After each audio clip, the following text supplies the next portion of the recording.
Hi friends, स्वागत है आप सभी का मिशन कोचिंग सेंटर में। इस वीडियो में बात करेंगे मॉडर्न इंडिया के इंपॉर्टेंट क्वेश्चन के बारे में डिस्कस करेंगे। पहला क्वेश्चन है, आनंद मठ के लेखक कौन हो जाएंगे? तो इनका हो जाएगा बंकिम चंद्र चटर्जी जी हो जाएगा। गीतांजलि की अगर पूछे आपसे तो ये हो जाएंगे रविन्द्रनाथ टैगोर जी हो जाएंगे। 1913 में उन्हें नोबेल प्राइज़ दिया गया था गीतांजलि के लिए। साहित्य का नोबेल प्राइज़ पुरस्कार पाने वाले पहले भारतीय भी यही थे, रविन्द्रनाथ ठाकुर जी। अगला क्वेश्चन है, भूदान आंदोलन किससे संबंधित है? तो भूदान आंदोलन आपका आचार्य विनोबा भावे से संबंधित है। किससे? आचार्य विनोबा भावे से संबंधित है। लाइफ डिवाइन पुस्तक के लेखक कौन है? तो अरविंदो घोष ही हो जाएंगे। कौन? अरविंदो घोष ही हो जाएंगे, जो पहले गर्म दल के नेता थे, फिर उसमें गर्म दल में मतलब लीडर थे, उसके बाद में इन्होंने नरम दल अपना लिया था, उसमें पहुंच गए थे। अगला है, बंगाल की एशियाटिक सोसाइटी 1784 में के प्रवर्तक कौन है? तो विलियम जोन्स जी हो जाएंगे। कौन? विलियम जोन्स हो जाएंगे। अगला क्वेश्चन है, भारत की संविधान सभा किसके अनुसार गठित की गई थी? तो ये है आपका कैबिनेट मिशन प्लान आया था, 1946 का आया था। इसी के तहत संविधान सभा का गठन किया गया था और आपका 10 लाख मेंबर पे एक मेंबर चुना गया था। उस टाइम पे 40 करोड़ जनसंख्या थी, तो ये इसको आप ऐसे याद कर सकते हैं। इसमें 3 मेंबर थे जो ब्रिटेन से आए हुए थे, ठीक है। स्टेफर्ड क्रिप्स थे, ठीक है। पैथिक लॉरेंस थे, एवी अलेक्जेंडर थे, तो 3 मेंबर थे इसमें। प्रथम भारतीय नोबेल पुरस्कार विजेता जस्ट अभी ऊपर बताया था कि रविन्द्रनाथ टैगोर जी हैं। गीतांजलि के लिए दिया गया। 1913 में नोबेल प्राइज़ दिया गया। हमारा राष्ट्रगीत लिखने वाले वंदे मातरम कहाँ से संकलित है? तो ये आपका आनंद मठ से लिया गया, बंकिम चंद्र चटर्जी के द्वारा लिखा गया। भारत का राष्ट्रीय पंचांग किस संवत से है? तो ये हो जाएगा किस संवत से है? तो शक संवत से संबंधित है, शक संवत पर आधारित है। दिल्ली में केंद्रीय सचिवालय के ऊपरी और दक्षिणी खंडों का वास्तुकार कौन हो जाएगा? तो एडवर्ड लुटियंस हो जाएंगे। कौन? एडवर्ड लुटियंस हो जाएंगे, तो ये भी आपको याद रखना है।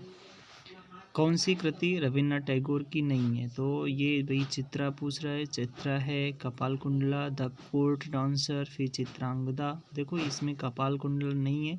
कपाल कुंडला आपकी बंकिम चंद्र चट्टोपाध्याय जी की है और बाकी सारी बुकें हैं। चित्रा है, द कोर्ट डांसर है, चित्रांगदा, ये सारी रविन्द्रनाथ टैगोर जी की हैं। भारत की शासन व्यवस्था में पहली बार प्रतिनिधि एवं लोकप्रिय तत्व को समाविष्ट करने का जो प्रयास किस माध्यम से किया गया था? समाविष्ट करने का प्रयास किस माध्यम से किया गया था? तो ये आपका पूछा जा रहा है। तो 1892 का एक अधिनियम आया था, भारत परिषद अधिनियम के द्वारा किया गया था। अगला है क्वेश्चन, किस गवर्नर के कार्यकाल के दौरान 1921 ईस्वी में कलकत्ता में विक्टोरिया मेमोरियल हॉल का निर्माण किया गया था? तो भैया रेडिंग के टाइम पे हुआ था। किसके टाइम पर? रेडिंग के टाइम पर हुआ था। मार्लेमेंटो सुधार है, वहाँ से आप याद कर सकते हो, 1909 का आया था। कर्जन ने तो 1905 का बंगाल विभाजन इससे संबंधित है। नई दिल्ली शहर के रूपांकन में कौन सा एडवर्ड लुटियन एवं बेकर है? ये भी आपको जस्ट आपको यह पता भी होगा यहाँ से। किसने 1898 ईस्वी में बनारस हिंदू सेंट्रल हिंदू कॉलेज स्थापित किया, जो बाद में बनारस हिंदू विश्वविद्यालय के नाम केंद्र बन गया? तो ये आपका एनी बेसेंट थी।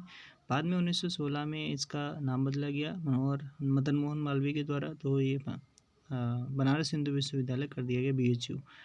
1916 में पहली बार गांधी जी का सार्वजनिक भाषण यहीं पर हुआ था। भारत के राष्ट्रीय ध्वज का डिज़ाइन किसने किया? तो पिंगली वेंकैया के द्वारा किया गया, पिंगली वेंकैया। देवदास उपन्यास के रचनाकार कौन हो जाएंगे? तो देवदास के हो जाएंगे भैया, देवदास के शरत चंद्र चट्टोपाध्याय जी हो जाएंगे, शरत चंद्र चट्टोपाध्याय जी हो जाएंगे। चित्रा उपन्यास किसके द्वारा लिखा गया? जस्ट अभी ऊपर भी कर चुके थे, रविन्द्रनाथ टैगोर जी के द्वारा लिखा गया, रविन्द्रनाथ टैगोर जी के द्वारा लिखा गया।